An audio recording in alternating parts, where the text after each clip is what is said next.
നമസ്കാരം. ദീപജ്യോതി ജയദീപം യൂട്യൂബ് ചാനലിലേക്ക് എല്ലാവർക്കും സ്വാഗതം. ഏവർക്കും പുതുവർഷ ആശംസകൾ.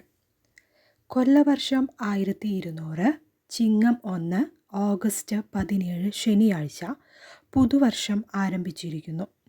ഈ പുതുവർഷത്തിൽ ഇടവം രാശിക്കാർക്ക് ഗുണാനുഭവ ഫലങ്ങൾ എന്തൊക്കെയാണെന്ന് നോക്കാം.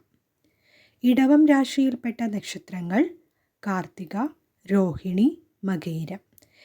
ഈ പുതുവർഷം ഇടവം രാശിയിൽപ്പെട്ടവർക്ക് ഗുണഫലങ്ങൾ ഏറെയാണ്. തടസ്സങ്ങൾ മാറി ജീവിതത്തിൽ പുരോഗതി കൈവരാൻ സാധിക്കും. ഇവർക്ക് ദോഷഫലങ്ങൾ കുറവും ഗുണഫലങ്ങൾ ഏറെയും ഇരിക്കുന്ന സമയമാണ്. കർമ്മമേഖലയിൽ സാമാന്യമായ മാറ്റം കണ്ടു തുടങ്ങും. വിദ്യാഭ്യാസം, തൊഴിൽ, പുതിയ സംരംഭം തുടങ്ങാനും സാധിക്കും. കുടുംബ ബന്ധങ്ങളിൽ ഐക്യത രൂപപ്പെടുത്താൻ ശ്രദ്ധിക്കുക.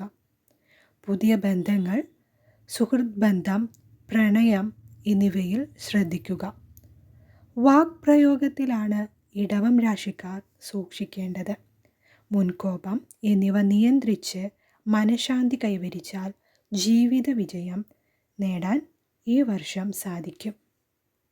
മനഃശാന്തിക്കായി നാമജപങ്ങൾ ഉരുവിടാം. ക്ഷേത്ര ദർശനങ്ങൾ, പുണ്യകാരുണ്യ പ്രവൃത്തികളിൽ കൂടുതൽ സമയം ചെലവഴിച്ച് മുന്നോട്ടു പോകാം.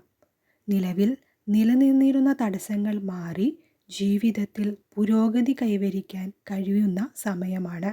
കൂടുതലും കർമ്മമേഖലയിൽ ശ്രദ്ധയൂന്നി മനോധൈര്യത്തോടുകൂടി പോകുകയാണെങ്കിൽ നല്ല വർഷമായിരിക്കും വരുന്നത്. 2024 ചിങ്ങം 1 മുതൽ നിങ്ങളെ തേടി വരുക നല്ല വാർത്തകളായിരിക്കും.